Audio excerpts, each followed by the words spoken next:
Video guys, nagawa tayo ng whole wheat bread. So 1 cup na whole wheat flour.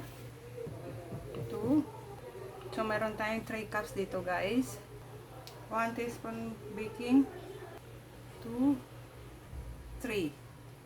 1/4 cup na oil. 2 eggs. 1/4 cup na resin. Ayan.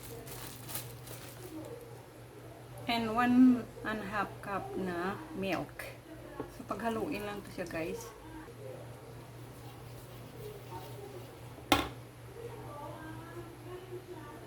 One-third cup na sugar. 1 teaspoon na vanilla. Haluin na mabuti, guys, hanggang sa lumambot siya. Gamit ng ating kamay. Ayan lang, guys.